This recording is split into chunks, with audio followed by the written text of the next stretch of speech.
The Civil War Battle Series, the Battle of Fort Hatteras, a battle of firsts. The Hatteras Inlet, running between Ocracoke and Hatteras Islands on North Carolina's outer banks, has always provided ocean-going vessels with rare deep-water access to the state's inland coastal towns, making it a frequented and vulnerable passage. And in the first year of the Civil War, it was the scene of a brief but decisive battle that featured a number of firsts for the fledgling Union forces.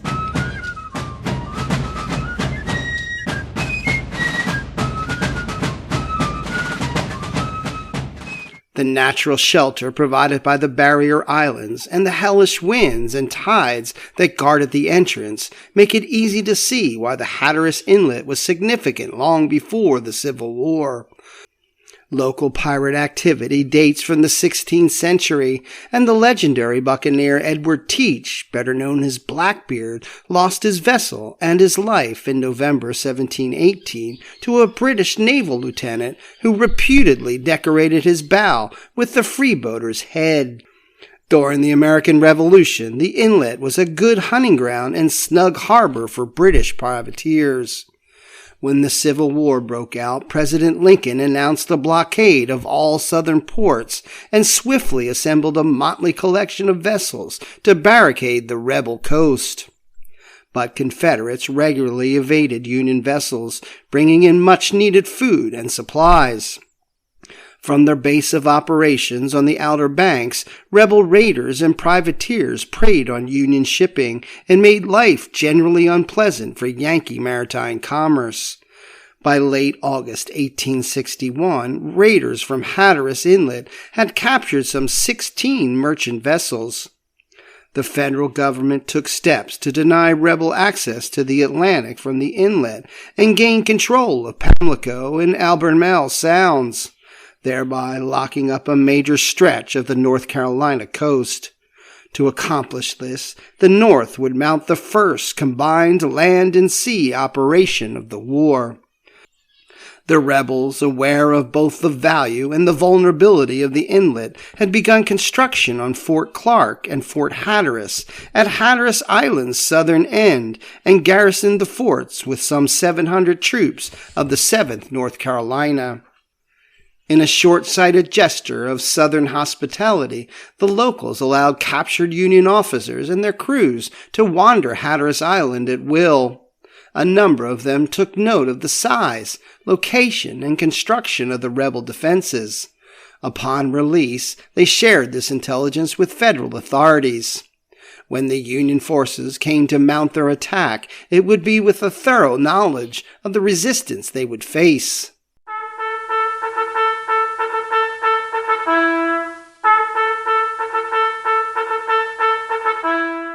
In late August, 5 well-armed Union frigates and 2 gunboats under the command of Flag Officer Silas Stringham sailed from Fort Monroe toward the inlet. Neither Clark nor Hatteras had been completed, nor had many of the fort's guns been mounted. In very short order, the rebel defenses would prove stunningly inadequate. Accompanying Stringham's armada were troop transports containing some 900 infantry under Brigadier General Benjamin Butler.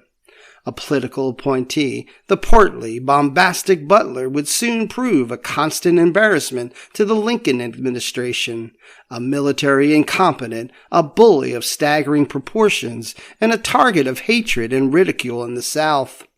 But now, for a brief moment, he was poised to help Union forces to victory.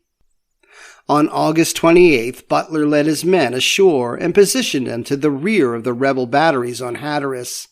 Meanwhile, at around 10 a.m., Stringham's squadron opened fire on Fort Clark with its long-range guns.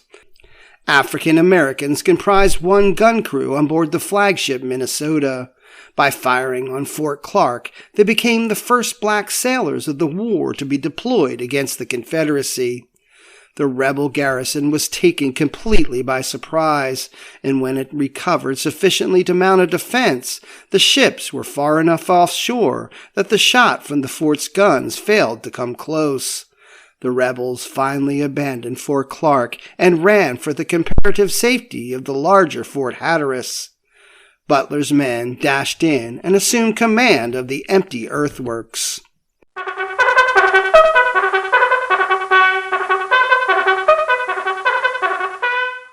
At 8 a.m. the next day, the Union gunships turned their attention and their cannons to Fort Hatteras.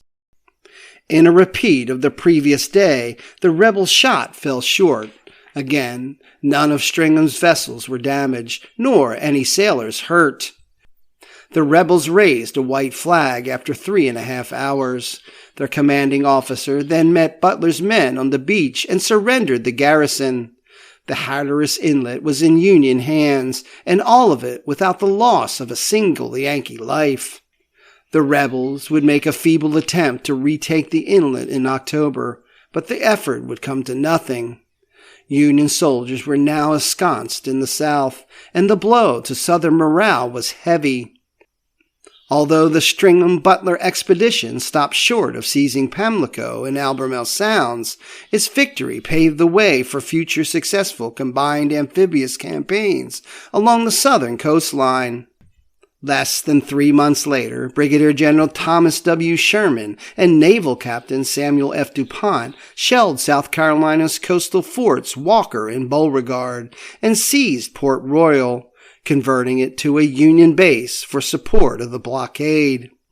In February of 1862, Brigadier General Ambrose Burnside and Flag Officer Louis Goldsborough launched an attack into North Carolina Sounds from the Hatteras Inlet, resulting in the capture of New Bern, Elizabeth City, Roanoke Island, and Fort Macon, and given the Union control of most of North Carolina's coast.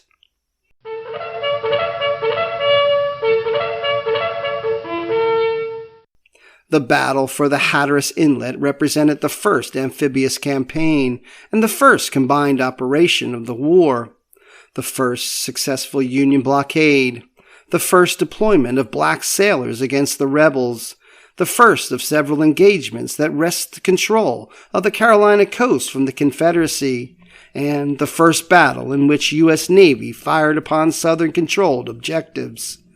It was the first time Federal troops gained a foothold in the rebellious South.